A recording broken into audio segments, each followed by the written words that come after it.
Hello, my fellow girlies. How you all doing?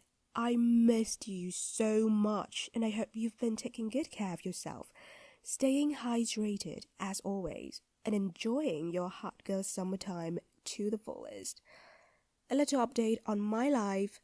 The weather's been annoyingly inhospitable where I live since the beginning of the season, and I have to say that as much as I wanted to, I just couldn't bring myself to get out of my comfy bed and start working for the sake of my own future.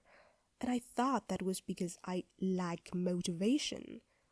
Only it wasn't, and that, my dear friends, was the moment it struck me that motivation is not gonna get you what you want. It's not how things work, and you'd better get used to it. Period. And please allow me to explain. Now, as far as I understand it, motivation is a burst of inspiration that is pretty much the reason why you work towards your goal. Does that make any sense to you? I'm so sorry for my poor choice of words.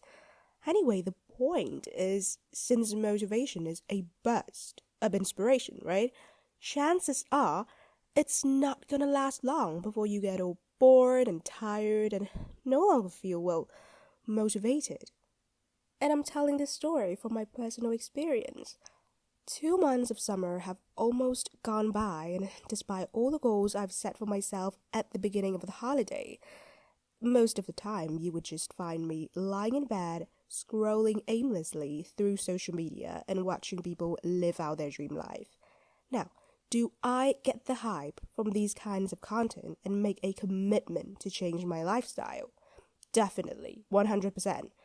Do I actively and efficiently work towards changing my lifestyle? You guessed it, I failed. At the end of the day, I'm not a machine, okay? My body don't just automatically work its way to success just because my brain tells it to.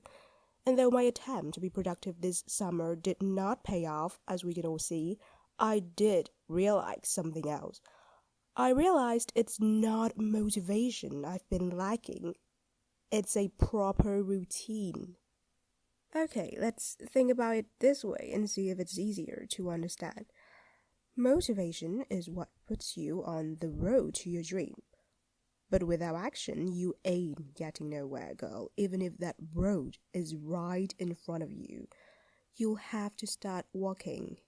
That's why I think routines are important. They remind you to walk.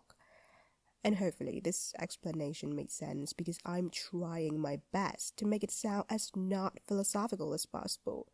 But you get the point, right? Alright, enough for the babbling. Now, what I want you to do after finishing this episode is to start building your own routine ASAP, if not already.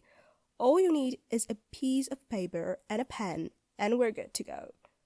Now, simply write down something you want to achieve on a daily basis. It sounds a bit vague, isn't it?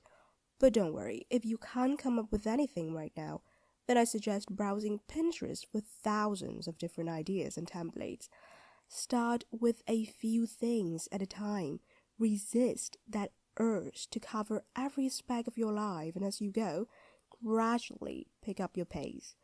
Personally, I feel like it's less overwhelming this way, and also easier for us newbies to follow our routine with a nice and slow start. The last tip I have to offer today, and I also think this is like an absolute necessity when it comes to practicing your routine, is to take your time to reflect on your day right before you go to bed. Basically, self-reflection gives me a general overview of what works best for my body and mind, what is bothering me, and whether or not I should do something about it. Bottom line, this is a must. And while it's important to stick to your routine, please don't feel bad or disheartened just because you miss one or two activities in your routine. Things get in the way all the time. We'll never know when life decides to throw some random obstacle right in our face and make us deal with it. That happens to me, to you, to everyone around us, and there's just nothing we can do about it. Besides, there's no harm in giving yourself a little break every so often and then coming back stronger than an 90 strand if you know you know. Just stick to whatever is comfortable to you. Go with the flow and we'll see where life takes us, okay? And that concludes today's episode. There is so much more I wish to say, but I'm afraid they'll have to wait. Anyway, it was so much fun talking to you guys. Thank you so much, my girlies, for tuning in with me today, and I'll see you next time.